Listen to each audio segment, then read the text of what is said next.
आणि नंतर संजय निरुपम पत्रकार परिषद घेत आहेत. पाहूया. आप सभी लोगों को सबसे पहले नमस्कार और जय श्री राम.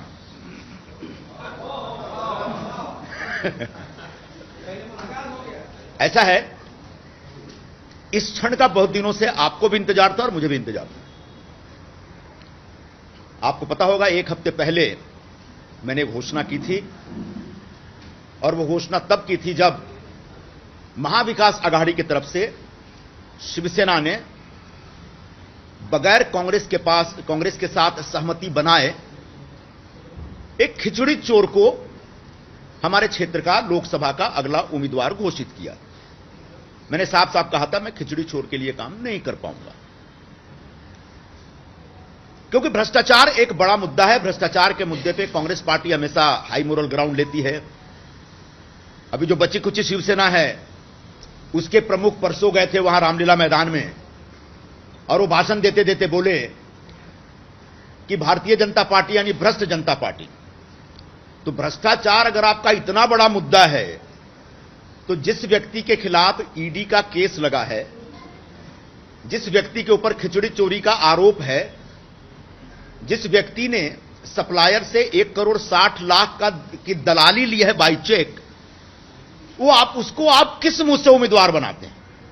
मैंने यही मुद्दा खड़ा किया था और मुझे लगा था कि मेरी पार्टी जो दिन रात भ्रष्टाचार के मुद्दे पे सभी लोगों को नसीहतें देती रहती है, शायद इस विषय को समझेगी. लेकिन मेरी पार्टी ने भी नहीं समझा और इसलिए मैंने कल घोषणा की थी. जब मुझे पता चला कि ये कोई एक्शन लेने का मूड में है, तो मैंने कहा, काहे के लिए अपनी स्टेशनरी वेस्ट कर रहे हो? मैं कल सब अनाउंसमेंट कर दूंगा.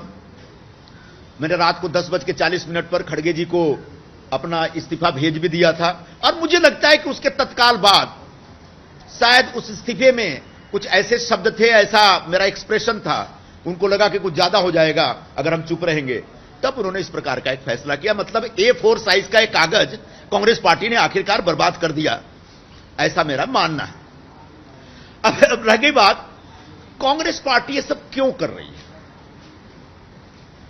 कांग्रेस पार्टी इस समय एकदम से संरचनात्मक ढंग से देखा जाए तो बिखरी हुई पार्टी है. वैचारिक तौर पर तो दिशाहीन है, ऐसा कई लोगों ने कई बार कहा, कांग्रेस पार्टी के लोगों ने ही कहा. लेकिन संरचनात्मक तौर पर एक पूरी तरह से बिखरी हुई पार्टी है. पहले कांग्रेस में एक पावर सेंटर हुआ करता था और उसका एक कॉकस होता था, उसके एक कोटरी होते थे, दरबारी होते थे और उसके खिलाफ बाकी लोग लड़ते रहते थे या संघर्ष करते रहते थे. इस समय कांग्रेस पार्टी में 5 पावर सेंटर्स हैं. आप चौंक जाएंगे सुनकर के, लेकिन ये सब हमने अनुभव किया हुआ है. अब पूछेंगे 5 पावर सेंटर कौन कौन से हैं, और पांचों के अपने कॉकस है, पांचों की अपनी लॉबी है और पांचों की जो लॉबी है वो आपस में टकराती रहती है, एक दूसरे को मारने में लगी रहती है. और उसमें बहुत सारे लोग, हमारे जैसे लोग जो किसी भी लॉबी का कोई बाहरी हिस्सा नहीं है, वो अक्सर तकलीफ में रहते हैं. और मैं अकेला नहीं, ऐसे लाखों लोग हैं कांग्रेस पार्टी से जुड़े. तो जो 5 पावर सेंटर है, उसमें सबसे पहले तो परम आदरणीय सोनिया गांधी जी का एक पावर सेंटर है, उनके आसपास के लोग हैं. दूसरे आदरणीय राहुल गांधी जी का भी एक अपना पावर सेंटर है, उनके आसपास भी एक कोटरी है जो अपनी दुकान चलाता रहता है. फिर बहन जी की भी एक अपनी कोटरी है, वो अपने ढंग से एक्सर्ट करती रहती हैं, अपना पावर एक्सर्ट करती रहती हैं. अध्यक्ष महोदय हैं, उनका भी एक पावर सेंटर बन गया है. उनके आसपास जो लोग हैं, वहां तो ऐसे ऐसे लोग हैं जिनके पास कोई राजनीतिक अनुभव नहीं, कोई राजनीतिक आधार नहीं, अचानक उनके साथ जुड़ के वो हाईकमान बन गए और इस तरह की बातें करते, इस तरह की भाषा का इस्तेमाल करते जो मैं आपके सामने यहां प्रस्तुत नहीं कर सकता. और आखिरी एक जो पावर सेंटर है जनरल सेक्रेटरी ऑर्गेनाइजेशन का, वेणुगोपाल जी का, वो भी एक पावर सेंटर बना हुआ है भाई. वो भी अपने ढंग से अपनी राजनीति करते रहते हैं. जब हिंदी बोलते समझ में नहीं आता, अंग्रेजी बोलते समझ में नहीं आता, मलयाली हमको समझ में नहीं आता है. एक ऐसा आदमी पिछले इतने वर्षों से बैठा हुआ है और संगठन लगातार गर्त में जा रहा है. संगठन लगातार बुरे खराब दौर में, खराब हाल में. तो एक कांग्रेस पार्टी में जो ये टकराव चल रहा है लॉबियों का, उसकी वजह से कांग्रेस के बाकी राज्यों में बैठे जो लीडरशिप है, जो मेरिटोरियस लोग हैं, जो योग्य लोग हैं, उन लोगों का कष्ट बढ़ता चला जा रहा है। और मैं पिछले 4-5 वर्षों में इसको बड़ी गंभीरता से मैंने महसूस किया है, लेकिन मैं धीरज रख रहा था। आखिरकार धीरज टूट गया, बांध टूटा धीरज का, और उसके बाद जो सामने आया वो सब आपके समक्ष है। तो ये जो वैचारिक स्तर पर जो एक द्वंद्व चल रहा है पार्टी में, उसकी वजह से बड़े पैमाने पर कार्यकर्ताओं के अंदर एक निराशा और नाराजगी बनी हुई है। और अगर यूं ही चलता रहा तो आगे जाकर धीरे धीरे बहुत कुछ खत्म हो जाएगा, बिगड़ जाएगा, मुझे ऐसा लग रहा है। वैचारिक स्तर पर आप देख लें, मैं थोड़ा गंभीर बात कर रहा हूं, पता नहीं आप लोग इसको कितना दिखाना चाहेंगे, कितना इसमें इंटरेस्ट लेंगे। कांग्रेस ने बार बार कहा कि हम सेकुलर पार्टी हैं और सेकुलर विचारधारा के आधार पर हम काम करना चाहते हैं। सेकुलरिज्म में कोई गलत बात नहीं है। गांधी जी लेके आए थे ये सेकुलरिज्म की विचारधारा, हिंदुस्तान में बहुत पॉपुलर की है। लेकिन गांधी जी के सेकुलरिज्म में धर्म का विरोध नहीं था, वो सर्वधर्म संभावता, सभी को साथ में लेकर चलते थे। लेकिन उसको अडॉप्ट किया नेहरू जी ने, जिसको हम नेहरूवियन सेकुलरिज्म कहते हैं। और नेहरूवियन सेकुलरिज्म में सबसे पहले धर्म का ही विरोध है। वो विचारधारा चलती रही। गांधी जी ने आजादी की लड़ाई में एक लीड ली, इस देश के तमाम लोगों के बीच वो जो विचारधारा थी नस नस में चली गई। बाद में नेहरू जी ने टेक ओवर किया, लगभग 17 वर्षों तक हिंदुस्तान पर राज किया उन्होंने बतौर प्रधानमंत्री। और जो नेहरूवियन सेकुलरिज्म था वो धीरे धीरे लोगों के नसों में चला गया। तो एक भूमिका होती थी कि नहीं ये गलत है, ये सही है, धर्म का जो आग्रह है उसकी एक मर्यादा होनी चाहिए, उसकी लिमिट होनी चाहिए। लेकिन जैसे सारी विचारधाराओं का एक टाइम लिमिट होता है या उसकी एक उम्र होती है, एक उम्र के बाद वो विचारधारा मर जाती है। और उसका सबसे बड़ा उदाहरण जो है कम्युनिज्म है।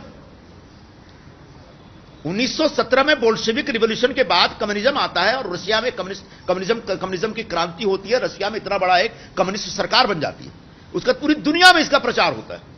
लेकिन 1991-92 आते आते पूरे कम्युनिज्म के खिलाफ विद्रोह होता है और कम्युनिज्म खत्म हो जाता है। मतलब उस विचारधारा की उम्र खत्म हो गई। बिल्कुल 70 वर्षों के बाद आज हिंदुस्तान में जो नेहरूवियन सेकुलरिज्म है, जिसमें धर्म के आग्रह का विरोध होता है, धर्म के अस्तित्व का विरोध होता है, धार्मिक होने का विरोध होता है, उसकी उम्र अब खत्म हो चुकी है। और इसको मानने समझने के लिए कांग्रेस पार्टी तैयार नहीं है। आज दुर्भाग्य यह है कि उन नेहरूवियन सेकुलरिज्म को सबसे ज्यादा तेजी से लेकर चलने वाले लोग हैं वो कम्युनिस्ट हैं, जो हिंदुस्तान के लेफ्टिस्ट हैं। वो खुद ही खत्म हो चुके हैं। परसों मैं एक चैनल पे बोल रहा था कि पूरे कांग्रेस पार्टी पे लेफ्टिस्ट अप्रोच भर गया है, हावी हो गया। आदरणीय राहुल जी के आसपास भी बड़े पैमाने पर लेफ्टिस्ट लोग, ये लेफ्टिस्ट हो सकते हैं जो अयोध्या में अगर रामलला विराजमान हो रहे हैं तो उनका सिरे से विरोध करेंगे। सिर्फ लेफ्टिस्ट ऐसा सोचता है, क्योंकि उनके जो प्रवर्तक थे विचारधारा के, कार्ल मार्क्स, वो कहते थे धर्म अफीम है, धर्म का विरोध करते थे।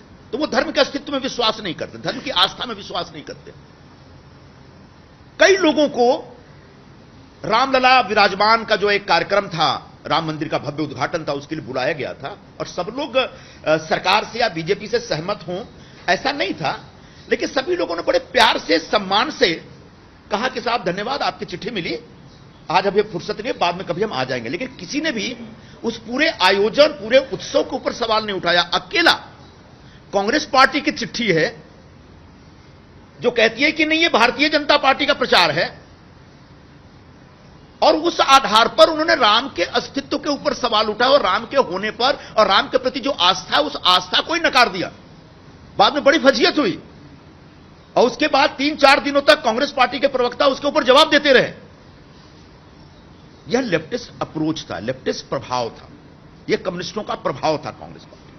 आज हालात यह है कि यह हिंदुस्तान पूरी तरह से धार्मिक हो गया है।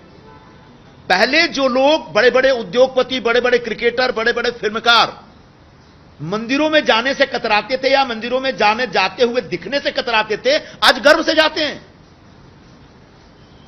यह जो धर्म का जो आग्रह है, इसमें कहीं से गलत नहीं है। इसमें कहीं से यह नहीं कहा जा रहा कि दूसरे धर्मों से नफरत करिए। बाकी धर्म के लोग भी उतना ही अपने धर्म के प्रति आग्रह रखते हैं, लेकिन यहां पर जो नेहरूवियन सेकुलरिज्म था उसने कहीं ना कहीं लोगों को हिंदू धर्म को मुख्य धारा से बाहर कर दिया था। और हिंदू धर्म में आस्था रखना मतलब कोई गुनाह है या ब्लास्फेमी जैसा है, धर्मद्रोह है, इस प्रकार की एक भूमिका बन गई थी।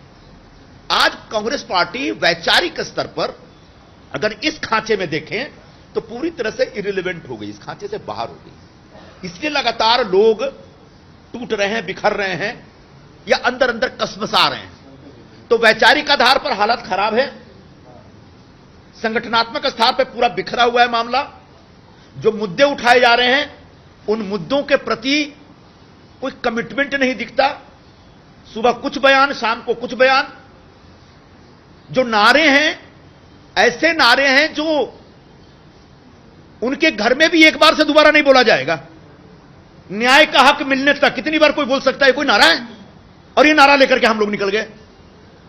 उसका कारण यह है कि कांग्रेस पार्टी के शीर्ष नेतृत्व में बड़े पैमाने पर ऐसे लोग बैठ गए हैं जिनका जमीन से कोई नाता नहीं रह गया। जमीन पे क्या हो रहा है इसकी समझ नहीं है, इसकी पकड़ नहीं है। आधे से ज्यादा लोग तो आउटडेटेड हो चुके हैं, स्क्रैप मटेरियल है वो। ऐसे लोगों के हाथ में कांग्रेस की कमान है, तभी संजय निरुपम जो बोल रहे हैं उसको सुनने वाला कोई नहीं है वहां पे। और उसका नतीजा कल निकला और आज आपके सामने हूं।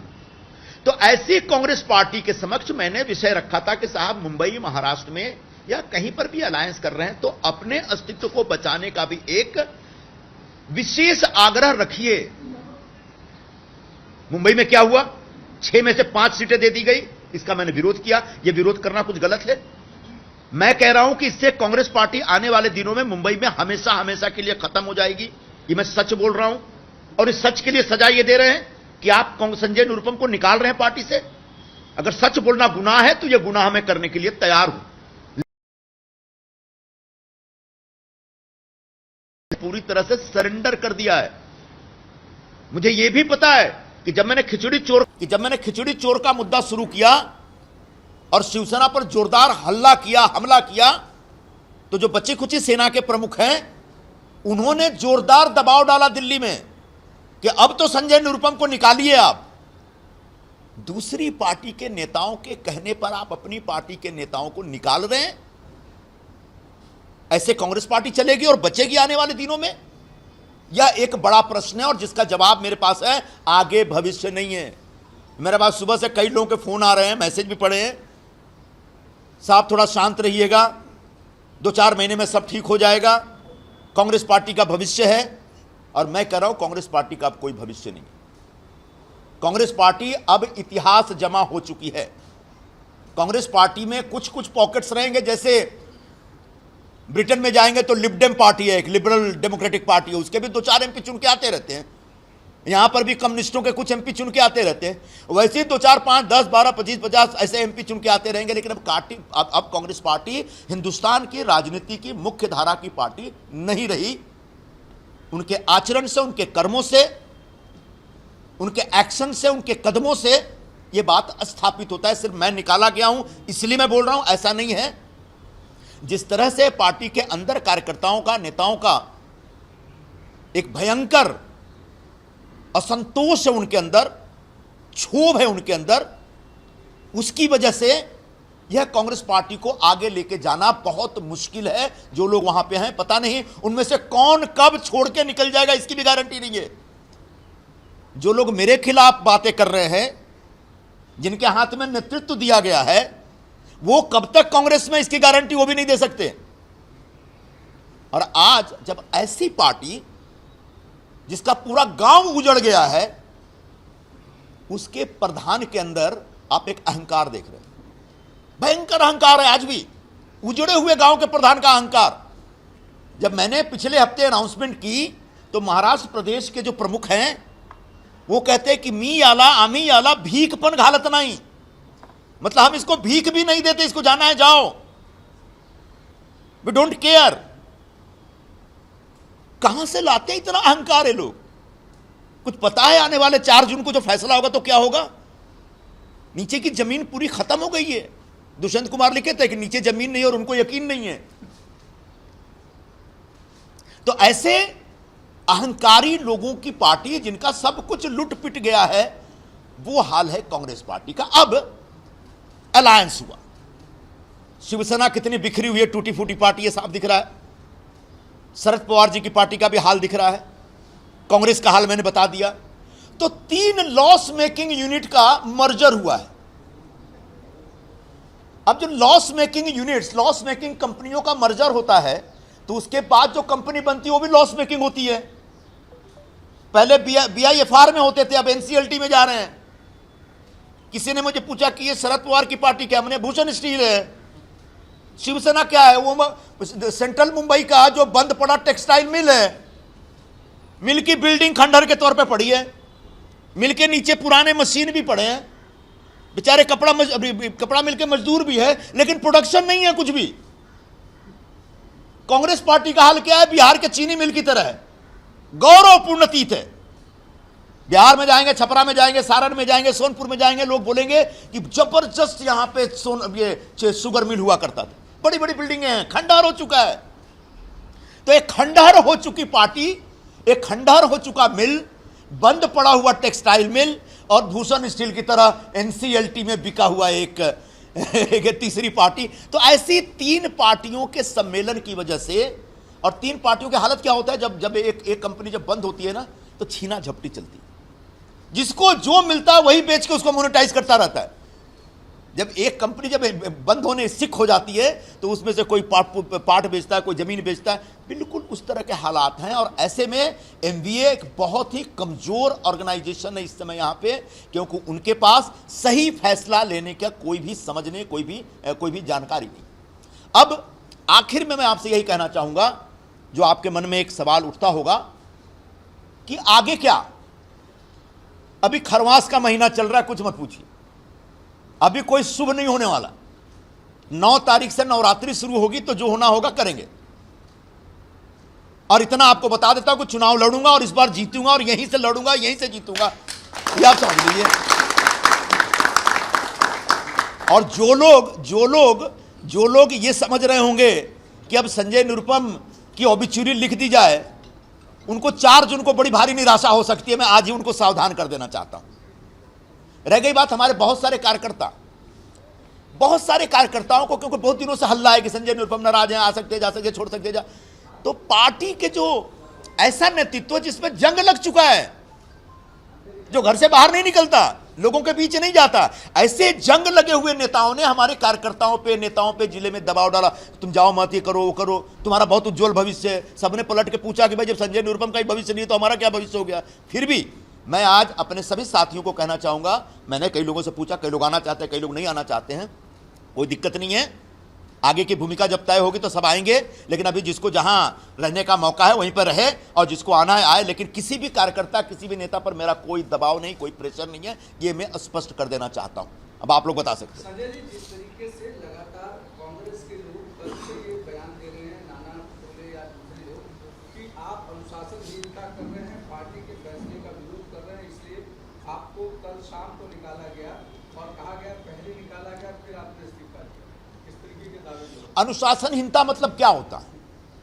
जो नेतृत्व है वो जब आपकी बात नहीं सुनता है, तब आप बाहर जाते हैं, तब आप पब्लिक में जाते हैं। खड़गे जी के पास जाइए तो सिर्फ सुन करके रह जाते हैं, वो वन वे ट्रैफिक है वहां पे।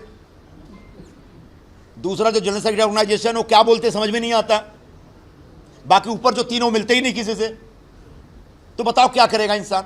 और जो मैं कर रहा हूं वो पार्टी को जो मैं कर रहा था वो मैं पार्टी को बचाने के लिए कर रहा था। और जिनका आपने नाम लिया वो पार्टी को बचा रहे हैं क्या? जिस तरीके से वंचित बहुजन अघाड़ी के साथ खिलवाड़ किया गया, उसमें कहीं से लगता है कि पार्टी के बचाने का प्रोग्राम था? ये सब पार्टी के अंदर बैठे हुए विभीषण है, और कब लंका जला के भागेंगे इसकी गारंटी नहीं दी जा सकती है। तो ऐसे विभीषणों की चिंता हमको नहीं है। संजय जी, एक सवाल ये है, आपने कहा खरवास है, कहां जाऊंगा एक बार पूछो, लेकिन आपने कहा चुनाव लड़ूंगा, तो इतना तो बता सकते हैं किसी पार्टी से लड़ेंगे या फिर इंडिपेंडेंट लड़ेंगे? वो अभी बता देंगे आपको। इंडिपेंडेंट चांद नहीं लड़ेंगे, इतना चिंता मत करिए।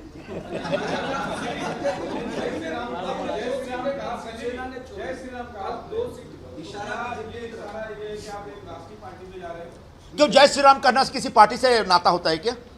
भगवान राम हिंदुस्तान के प्राण हैं। राम के जो मूल्य हैं, राम के स्थापित मूल्य हैं, उन मूल्यों पर आधारित हिंदुस्तान है, हिंदुस्तान का समाज है। चाहे किसी भी धर्म का हो, किसी भी वर्ग का, जो हिंदुस्तानी है वो राम के मूल्यों में विश्वास करता है। और वो सिर्फ धर्म नहीं है, वो हमारी एक सांस्कृतिक परंपरा है, और उस परंपरा से जुड़ के जीना पड़ेगा। दुर्भाग्यपूर्ण बात यह है कि जो नेहरूवियन सेकुलरिज्म था, उसी परंपरा से आपको डिस्कनेक्ट कर रहा था, जिसके बारे में कह रहा हूं कि अब उसकी उम्र खत्म हो गई है। उस विचारधारा के, नेहरू जी बहुत महान नेता थे, उनके प्रति मेरे मन में बहुत सम्मान है, लेकिन हर व्यक्ति की विचारधारा की एक समय सीमा होती है, और उस समय सीमा अब संपन्न होती दिख रही है, जिसका सामने आपको चारों तरफ उसका सबूत दिखेगा।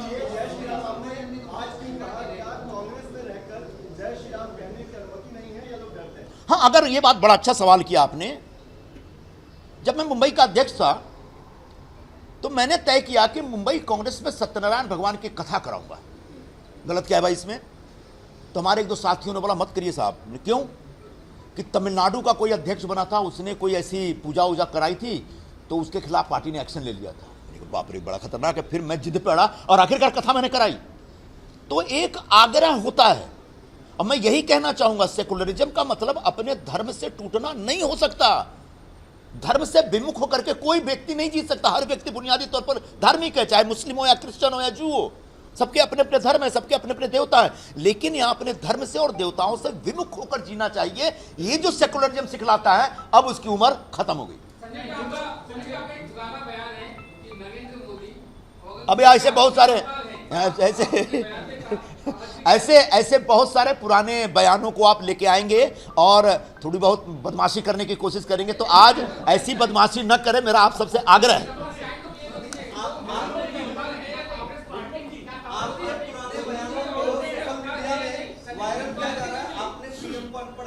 ऐसा है, मैं एक आउटस्पोकन व्यक्ति हूं, बोलता हूं।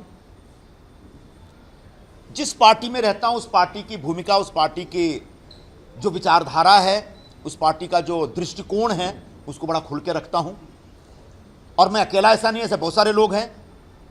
आप हमारे जो पुराने ट्वीट और पुराने बयानों को जब खोद के निकालेंगे, तो ऐसे मैं अकेला नहीं, ऐसे बहुत सारे लोग हैं जो ऐसे बयानों और ट्वीट के बावजूद इस समय पार्टी छोड़ करके कहीं और बैठे हुए हैं। मुझे नहीं मालूम किसने माफी मांगी। अब इतना ज्यादा अभी मेरे प्रेस कॉन्फ्रेंस को डिरेल मत करिए त्रिवेदी जी महाराज, मैं आपसे हाथ जोड़ रहा हूं। अभी रुक जाइए, थोड़ा धीरज रखिए। अभी आने वाले दिनों में बहुत बार बोलेंगे, अभी बहुत लोग मेरे खिलाफ बहुत सारी बातें बोलेंगे, तब का जवाब दिया जाएगा। ऐसा नहीं होता।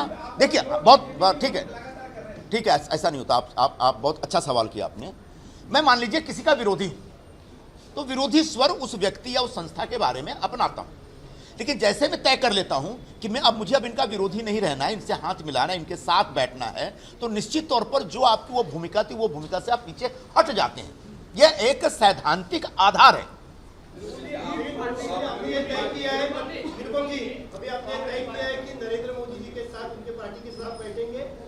मैंने तो कल बताया, परसों माझा कट्टा में, कि हिंदुस्तान में इस समय सोना का भाव, बेटी की उम्र और मोदी जी की लोकप्रियता लगातार बढ़ रही है। तब उसके बाद आगे क्या पूछना चाहते हैं बताइए?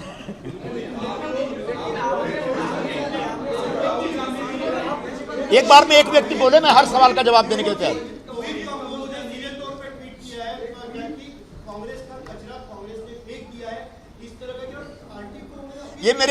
ये जनाब मेरे बहुत पुराने मित्र हैं, आप चिंता मत करिए, उनसे मिलकर के मैं करूंगा। हाँ, मेरे पुराने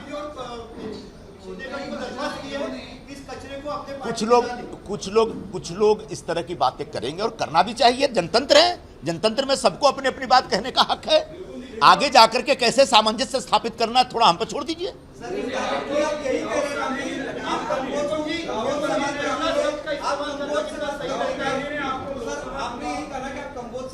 आप जय श्री राम से किसी की शुरुआत करते हैं, आप मोदी की लोकप्रियता की बात करते हैं, कहीं ना कहीं समझा जा रहा है कि बीजेपी की तरफ जा रहे हैं। अभी इस बारे में मैं कोई ऑफिशियल स्टेटमेंट देने की स्थिति में नहीं।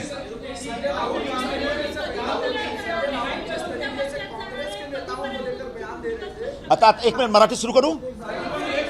राहुल गांधी ने आपको आश्वासन दिया था, भले महाविकास आघाड़ी बन रही है, शिवसेना के साथ गठबंधन हो रहा है, फिर भी आपको चुनाव लड़ाया जाएगा, कांग्रेस यहाँ पे ज्यादा सीटों पे लड़ेगी. क्या राहुल गांधी अपने वादे से निकल गए या दबाव में आ गए शिवसेना के? मैं सिर्फ राहुल गांधी जी को दोष नहीं दूंगा. पूरी कांग्रेस पार्टी ने अलग अलग राज्यों में जो अपना पॉलिटिकल कामकाज है उसको वहां के स्थानीय पार्टियों के ऊपर को आउटसोर्स कर दिया है. क्या हमारी पार्टी आप ही चलाइए, चाहे बिहार हो या महाराष्ट्र हो या तमिलनाडु दिख रहा है आपको. तो किसी एक व्यक्ति का फेलियर है मैं नहीं सोचता. पार्टी के अंदर की जो सोच है उस पूरी सोच दोषपूर्ण है. आप मजबूत रहेंगे तो कोई मजबूत आदमी आपसे हाथ मिलाएगा, आप कमजोर हो जाएंगे तो आपसे कोई हाथ नहीं मिलाएगा. तो आने वाले दिनों में प्रकारांतर में कांग्रेस पार्टी बहुत कमजोर हो गई और आज जो लोग आपसे हाथ मिला रहे हैं वो आपसे हाथ भी नहीं मिलाएंगे.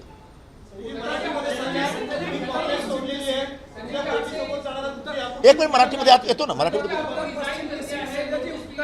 सीट पर अब तक महायुति ने कोई भी उम्मीदवार खड़ा नहीं किया है और ये सीट चूंकि अलायंस में शिंदे ग्रुप के पास आई है, तो क्या ये माना जाए कि भविष्य में आपका नया ठिकाना शिवसेना? ये हम 9 तारीख के बाद, नवरात्रि शुरू होने के बाद आपको बताएंगे कि अगला ठिकाना क्या है. संजय जी, आपने रिजाइन कर दिया है, वही सवाल अलग तरीके से पूछना चाहता हूँ. रिजाइन कर दिया है, नोटिस पीरियड अभी है नहीं, ज्वाइनिंग आपकी नवरात्रि में शुरू में हो जाएगी, ऑफर लेटर किसका बीजेपी का एक्सेप्ट कर लिया? मैं बहुत अच्छा सवाल किया आपने. ये जो कॉर्पोरेट लैंग्वेज में बोला जाता है ना कि before leaving a company you should have appointment letter of another company, मेरे पास ऐसा कोई सीन नहीं है. सर, पिछले 2 दिनों के अंतराल में क्या मुख्यमंत्री शिंदे जी से आपकी कोई मुलाकात हुई है और कोई आश्वासन मिला है? ऐसा कोई, मैं अभी इस पर कुछ नहीं बोलूंगा.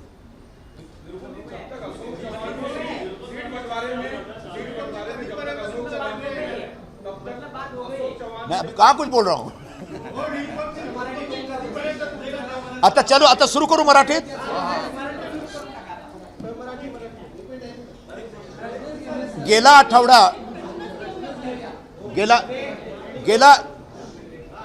गेला आठवड्यात जेव्हा तुम्ही सगळे माझ्या प्रेसर साथी आला होता तेव्हा मी एक अनाउन्समेंट केला होता की आता मी 1 आठवडा वाट पाहणार माझ्या पक्षाचे जो नेतृत्व आहे त्यांच्याशी. कारण महाविकास आघाडीतर्फे शिवसेनाने परस्पर बोलून शिवाय जो उमेदवार दिलेला आहे तो खिचडी चोर आहे. तो स्वतः तो खिचडी चोर आहे, पण ते पक्षाचे जो अंतरराष्ट्रीय प्रवक्ते आहे उनके फॅमिली, त्यांच्या कुटुंबात पण खिचडी चोर आहेत. तो असा खिचडी चोर आणि भ्रष्टाचारी आणि ज्यांच्या विरोधात ईडीची प्रोब चालू आहे, चौकशी चालू आहे, त्यांच्यासाठी मी प्रचार नाही करणार. एक तो भ्रष्टाचारी आणि दुसरा मी स्वतः इकडचे उमेदवार. 2019 मध्ये पडल्यानंतर मी या विभागात अनवरत 5 वर्षापासून काम करत आहे. पक्षाने मला पण सांगितलं होतं कि हम आपको एआईसीसी में नहीं ले रहे क्योंकि आपको लोकसभा लड़ना है. कधी याच्यावर वाद उठेल तो मैं नाव पण सांगणार आणि मोठा नेता कोणी काय बोलला मला मी सांगू शकतो. पण माझी तयारी होती लोकसभा निवडणूक लढण्याची आणि आमचे पक्षाचे लोकांनी जो सीट वाटपसाठी जो वाटाघाटी होत होतो त्या प्रक्रियामध्ये बसून जाणून बुझून माझा सीट त्यांनी गमावला आणि ही सीट एक भ्रष्टाचारीला दिला. माझा याचा विरोध होता. मला असं वाटत होता की पक्षाचं नेतृत्व माझ्याशी संपर्क करेल. काल परवा फोन होता, एकाचा मिस्ड कॉल होता, दुसऱ्याने सांगितलं अभी नेक्स्ट वीक तक कुछ मत करो आप. मेरे आता निर्णय झालेला आहे. मोठे नेते आहेत. महाराष्ट्राचे जो प्रमुख आहेत त्यांनी काय बोललं की मी निरुपमला भीक पण घालत नाही. तुम्ही महाराष्ट्राचे प्रमुख आहात आणि एवढा अहंकार, ओसाळलेली गावाची पाटीलकी चलवता तुम्ही. तुमचा गाव संपलेला आहे तरी तुम्ही पाटील आम्ही प्रधान, आम्ही सरपंच, आणि जेव्हा सर्व सब कुछ तुमच्या एक लुटलेला आहे तेव्हा तुम्ही एवढा अहंकार घेऊन का बोलता, कसं बोलता? माझ्या मनात हा प्रश्न आहे. कालच मी असा एक निर्धार केला की आता सोडण्याचा वेळ आलेला आहे. आणि जेव्हा मी सोडण्याची तयारी करत होतो मला असं लोकांनी सांगितलं की ते तुमच्या विरोधात ते ॲक्शन घेणार. मी सांगितलं बाबा कशाला तुम्ही तुमच्या स्टेशनरी नष्ट करता तुम्ही. आज A4चा एक पेज त्यांनी बर्बाद केला माझ्यावर. मी सांगितलं की मी उद्या निर्णय घेणार. तो आज माझा निर्णय असा आहे की आता काँग्रेस पक्षामध्ये राहण्याचा काहीही उपयोग नाही. काँग्रेस पक्ष संपलेली पक्ष आहे आणि काँग्रेस पक्ष बरोबर जो शिवसेना और बाकी बचे एक शिल्लक राहिलेला जो NCPचा जो एक अलायन्स आहे त्या अलायन्समध्ये आता काहीही दम नाही आहे आता. आणि या तीनही पक्ष मिळून काही करू शकत नाही. त्यांचा जो कॅन्डिडेटचा जो एक निवडण्याचा जो प्रक्रिया तो पण दोषपूर्ण आहे. त्यांच्या कनेक्ट नाही आहे. आणि असं परिस्थितीत आता जेव्हा काँग्रेसचा नेतृत्व माझा काही ऐकत नाही त्यात असं परिस्थितीत मला काँग्रेस पक्ष सोडण्याचा एक निर्णय घेतला पाहिजे. आणि जेव्हा मी निर्णय घेत होतो तेव्हा त्यांनी माझ्या विरोधात एक हकालपट्टी केली. का हकालपट्टी केली माझी? मी सच बोलत होतो. माझा सच काय होता? संघटन वाचवायचं आहे. संघटन काँग्रेस पक्ष वाचविण्यासाठी मी गेला कित्येक महिन्यापासून संघर्ष करत आहोत. ज्यांच्या हातात तुम्ही नेतृत्व दिले आहात ते सगळे कोणाचे हात मिळवणी केलेले आहेत कोणाला माहीत नाही आहे. ते पक्षाचं हित, पक्षाचं नेतृत्व, पक्षाच्या बळकटी करण्यासाठी काही करत नाही. एकही आंदोलन नाही. कसा लोकांना तोडायला पाहिजे त्या त्यांच्या कारस्थान आहे आणि त्या कारस्थानचा नतीजा मी आज तुमच्या समोर बसलेले आहोत. तो आता काँग्रेस पक्ष सोडलेला आहे. पुढे काय करायचा नवरात्रीच्या दरम्यान आम्ही ठरवणार. आणि माझे जो सगळे सहकारी आहेत त्यांना मी सांगितलं आहे की ज्यांना यायचं या नाही यायचं येऊ नका. जिकडे आहात तुम्ही तुमचा भविष्य उज्ज्वल करण्यासाठी काम करा. आबा मराठी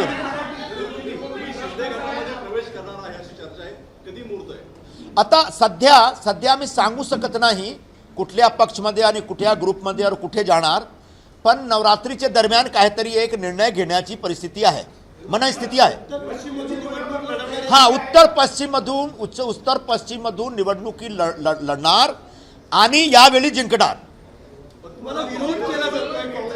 संजयजी तुम्ही पक्ष सोडला. मोहित कंबोज तुम्ही म्हणताय तुमचे मित्र आहेत पण त्यांनी अतिशय कडक शब्दात टीका केली आहे. काँग्रेसचा कचरा असा तुमचा उल्लेख केलाय. मित्रांनी असा उल्लेख करणं योग्य आहे का? माझे जुने मित्र आहेत आणि जे काही आहे आमच्यामध्ये आम्ही सॉल्व्ह करून घेणार. तुम्ही काळजी करू नका. नाही, तुम्ही काळजी करू नका. जे काही लोकतंत्र आहे, लोकशाही आहे, ते सगळे स्वतःचे आवडीनुसार शब्दाचा प्रयोग करतात. करू द्या, काही हरकत नाही. महायुतीच्या नेत्यांवरती टीका करणं टाळताय का? एवढी कडक शब्दात टीका करून सुद्धा आक्रमक संजय निरुपम शांत भूमिका घेते. तुम्ही महायुतीचे जो नेते मंडळी आहेत त्यांच्याशी विचारा, मला राहू द्या.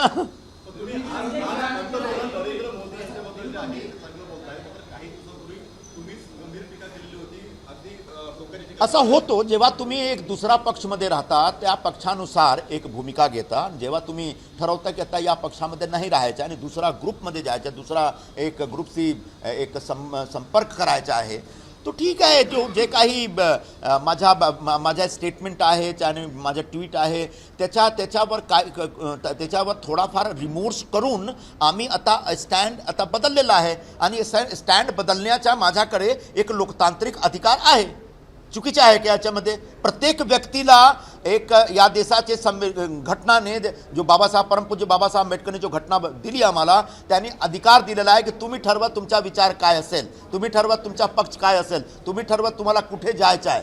हा एक संवैधानिक अधिकार आहे आणि एक घटनात्मक अधिकार घेऊन मी उभे आहे तुमच्याबरोबर बसलेले आहोत.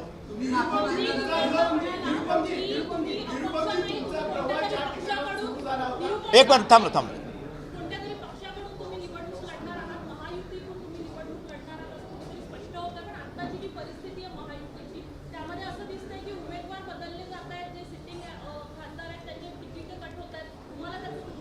तो त्यांच्या आत्महत्येचा विषय आहे. याच्यावर मला काही बोलायचं नाही आहे. बघा तुम्ही जरा आशीर्वाद द्या मला, तुम्ही ताई आहात.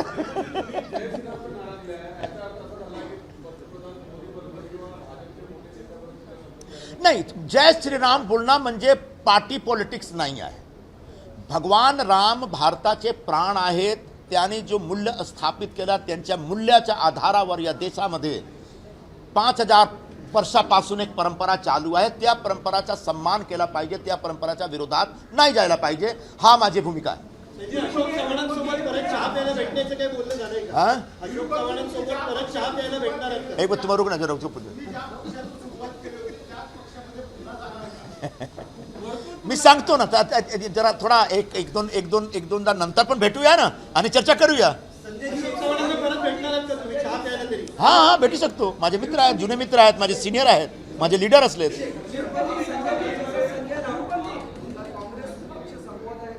हा, तो मी बोललो की जो आंतरराष्ट्रीय प्रवक्ते आहेत त्यांनी सर्वप्रथम स्वतःच्या पक्षाला संपवला, नंतर राष्ट्रवादी काँग्रेसला संपवला. आता काँग्रेस पक्ष संपविण्याचा एक डाव ते रचत आहेत का?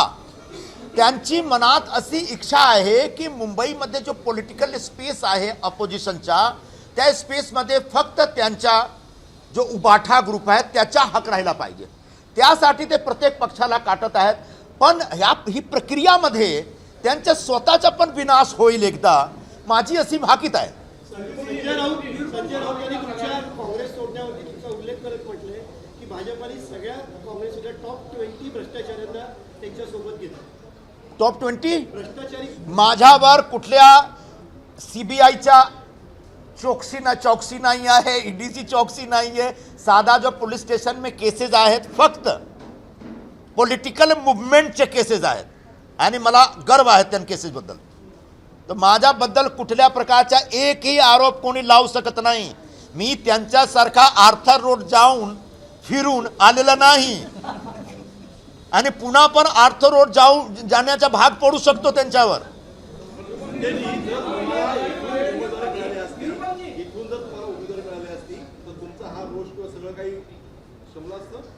काँग्रेसने तुम्हाला उमेदवारी दिली असती का? काँग्रेसने जर मला उमेदवारी दिली असती म्हणजे काँग्रेसमध्ये काहीतरी चांगला घडत आहे असं मला वाटू शकतो. पण काही चांगला होत नाही. जे काही नाव अनाउन्स होता है, मैं त्यांच्या नाव पाहतो म्हणे बाबा फिरे गिरेगा. तो आता काय असं परिस्थिती आहे. पक्षामध्ये पैसे नाही, अकाउंट सीज झालेलं आहे. आमचे खडगे साहेब रामलीला मैदानमध्ये मंचकावर भाषण देतात कि कांग्रेस ने इतना बलिदान दिया है, इंदिरा जी ने बलिदान दिया, राहुल गांधी ने बलिदान दिया, उन पे हमले हुए, उनके शरीर के कई टुकड़े हो गए. कांग्रेस के अध्यक्ष बोलने पीछे राहुल गांधी बैठे हुए हैं. साहब क्या होगा कांग्रेस का? इसलिए मैं बोल रहा हूं की आता आउटडेटेड लोकांच्या हस्ते काँग्रेसचा नेतृत्व तुम्ही दिलेला आहात. कालच काय झाला दिल्ली प्रदेश कमिटीमध्ये त्यांच्या माईकच बंद झाला, ते रडत होते. तर जो मी तुम्हाला सांगितलं ना की 5 पॉवर सेंटर आहे, ते पॉवर सेंटरमध्ये जबरदस्त एक संघर्ष चालू आहे पक्षामध्ये आणि या संघर्षमध्ये ते संपणार.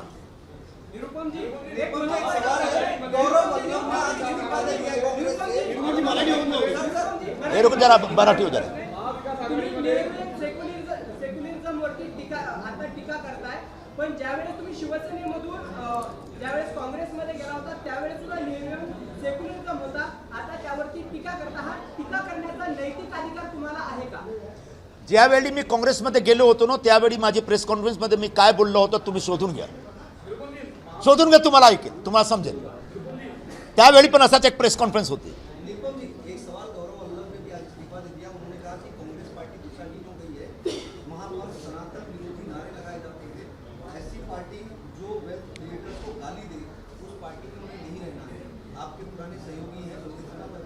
बिल्कुल बल्लभ जी का ये बयान सही है और यही बात मैं कह रहा हूं एक दूसरे शब्दों में, दूसरी भाषा में.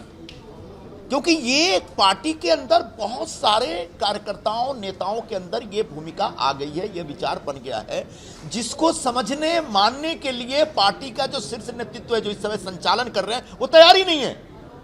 उनको एक्सेप्ट करना चाहिए, बाबा समय बदल गया है, 1947 नहीं है ये, 1960 नहीं है, 1990 नहीं है, ये 2024 है। पूरा एक जेनजी जनरेशन तैयार है, जिसके अपने आग्रह हैं, अपने सरोकार हैं, पूरी एक नई जनरेशन है, पूरी नई सोच है, उसको अडॉप्ट करना पड़ेगा। और समय के साथ जो नहीं बदलता वो खड्डे में गिर जाता है, बहुत पुरानी कहावत है। बिल्कुल, धन्यवाद।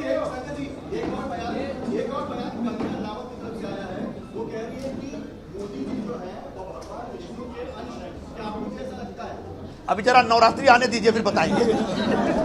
तेव्हा काँग्रेसमध्ये 5 सत्ता केंद्र तयार झालेले असून काँग्रेस हा दिशाहीन पक्ष झाल्याची टीका संजय निरुपम यांनी केली. एबीपी माझा, उघडा डोळे बघा नीट.